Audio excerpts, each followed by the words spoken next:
Resmi menerbitkan stimulus ekonomi selama Ramadan dan Lebaran 2026, diantaranya bansos dan diskon. Pemerintah memberikan diskon tarif transportasi jelang Lebaran lebih dari 900 miliar rupiah yang bersumber dari APBN dan non-APBN. Pemirsa, semua transportasi darat, transportasi laut, transportasi udara hingga layanan pelabuhan mendapat besaran diskon tarif bervariasi mulai 17% hingga 100%. Berdasarkan data, ada 110,43 juta orang melakukan perjalanan pada libur Natal dan Tahun Baru 2025. Hal ini mendorong pertumbuhan ekonomi mencapai 5,39% pada kuartal keempat. Catatan pertumbuhan ekonomi tersebut membuat pemerintah kembali memberikan stimulus ekonomi berupa diskon tarif transportasi untuk merayakan Lebaran tahun 2026 nanti. Pada tahun ini dalam rangka libur Hari Besar Nasional, pemerintah memberikan stimulus ekonomi berupa diskon transportasi. Total anggarannya adalah 911,16 miliar berasal dari APBN maupun non-APBN. Khusus untuk di tempat ini, PT Kereta Api itu untuk perjalanan periode tanggal 14 sampai dengan 29 Maret 2026 diberikan diskon tarif sebesar 30%. Sekali lagi 30% dari harga tiket, targetnya 1,2 juta penumpang.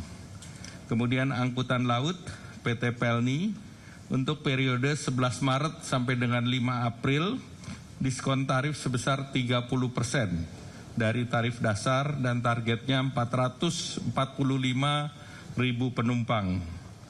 Demikian pula angkutan penyeberangan ASDP, tanggal 12 sampai 31 Maret, diskon tarif 100% dari jasa ke pelabuhan. Target jadi 100%-nya dari jasa ke pelabuhan. Kemudian targetnya adalah 945.000 unit kendaraan dan 2,4 juta penumpang.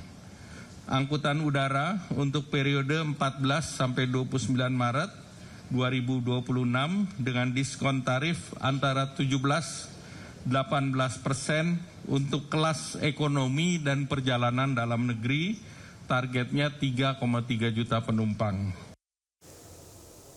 Selain diskon tarif transportasi, pemerintah telah menyiapkan anggaran paket stimulus ekonomi klaster bantuan sosial pangan selama Ramadan dan Lebaran 2026, nilainya 11,92 triliun rupiah. Menteri Sosial Saifullah Yusuf menegaskan paket stimulus ekonomi bantuan pangan yang digelontorkan khusus selama Ramadan dan Lebaran ini untuk mendorong daya beli dan mobilitas masyarakat selama Hari Besar Keagamaan Nasional. Bantuan pangan disalurkan selama 2 bulan yang dimulai pada bulan Ramadan atau Februari 2026, target penerima manfaat sebanyak 35,04 juta keluarga penerima manfaat. Untuk bulan Januari, Februari, dan Maret. Artinya ini insya Allah sampai Lebaran. Penerima manfaat itu sifatnya dinamis karena kita berpedoman kepada data tunggal yang telah dimutakhirkan secara berkelanjutan oleh BPS.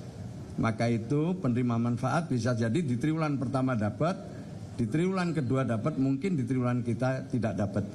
Atau sebaliknya, ada yang belum pernah mendapatkan, nah sekarang kemudian mendapatkan bantuan sosial.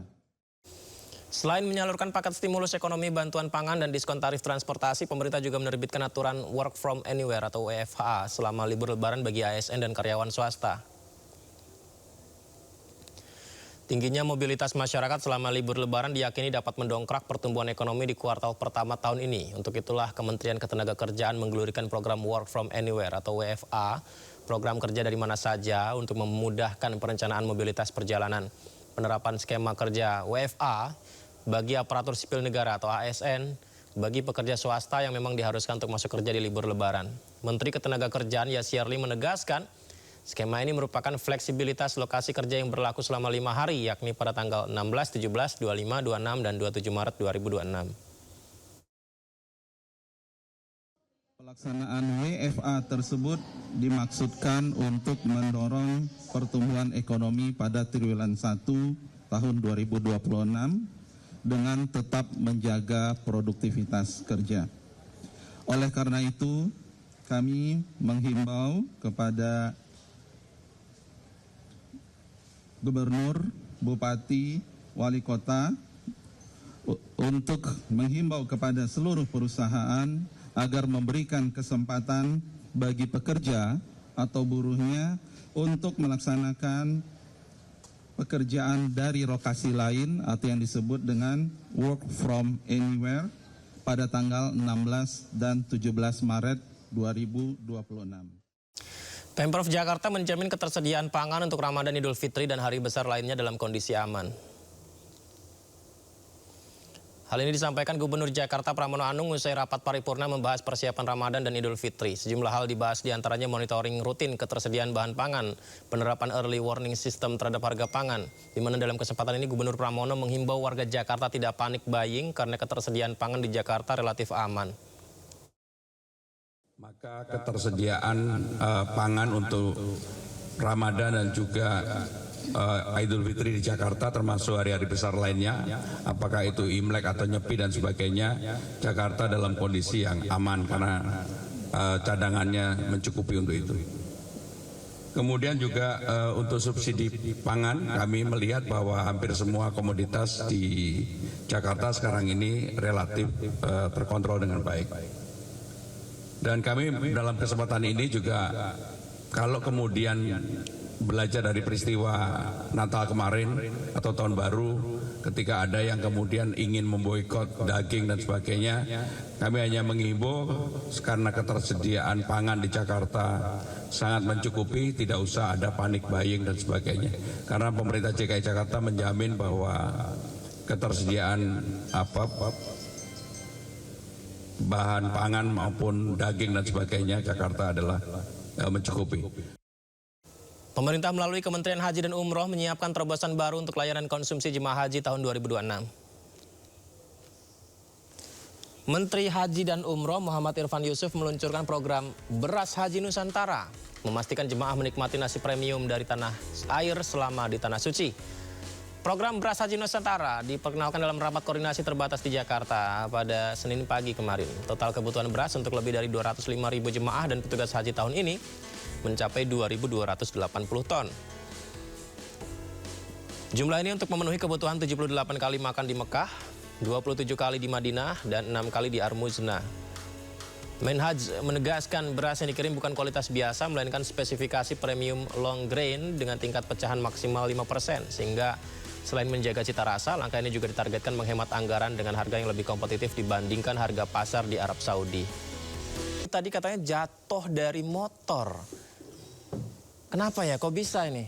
Kamu kenapa tangannya, ya, Produser Anan? Tadi naik motor, tiba-tiba, aduh, jadi kayak gini nih. Ini ditabrak? Kalau ditabrak, yang nabrak harus tanggung jawab. Enggak sih, ya kalau ditabrak bisa minta pertanggungjawaban orang ya. Iya. Ini tadi tiba-tiba ada lubang, lubangnya gede lagi. Jadi kita nggak bisa merhatiin ada lubang, tiba-tiba ada lubang dalam. Jatuh karena lubang itu. Wah, kalau karena jalan rusak sih, yang harus tanggung jawab siapa ya?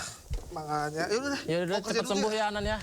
Produser saya itu, ya udahlah pengganti Anan, ada produser saya yang lagi, ada produser yang lain, ada Bayu. Astagfirullahalazim.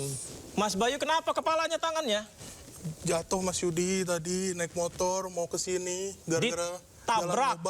Enggak, gara-gara jalan lubang. Jalan lubang lagi. Iya. Kalau ditabrak sama orang yang harus tanggung jawab pelakunya ya. Tapi kalau karena jalan rusak, siapa yang harus tanggung jawab ya? Saya nggak tahu Mas Yudi. Kamu nggak usah kerja dulu ya. Langsung pulang, istirahat ya, cepat sehat ya. Iya Mas Yudi, sakit Mas Yudi. Ya, pokoknya harus sehat. Saya jadi kepikiran ya pemirsa ya. Kalau warga mengalami kecelakaan karena jalan yang berlubang, karena jalan yang rusak, bukan karena ditabrak kendaraan lain, lantas yang harus bertanggung jawab siapa? Karena belakangan pemirsa, informasinya kerap terjadi. Lagi-lagi jalan berlubang makan korban. Seorang pengemudi ojek online jatuh hingga tak sadarkan diri usai menghantam lubang di Jalan Letjen S. Parman, Jakarta Barat.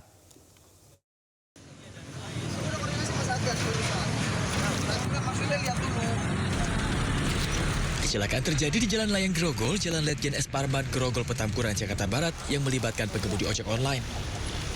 Akibat kecelakaan ini korban tak sadarkan diri dan mengalami luka berat di bagian kepala. Petugas kesehatan Provinsi DKI Jakarta yang tiba di lokasi memberikan pertolongan pertama kepada korban. Menurut saksi mata, Agus, korban yang hendak mengantarkan pesanan ini menghantam lubang yang cukup besar dan terjatuh hingga tak sadarkan diri. Lubang tidak terlihat saat malam hari, terlebih saat kondisi hujan sehingga sangat membahayakan para pengendara. Saat ini korban dievakuasi ke Rumah Sakit Sumber Waras Jakarta Barat untuk mendapatkan pertolongan medis. Dari Jakarta, Miftahul Gani, A News melaporkan.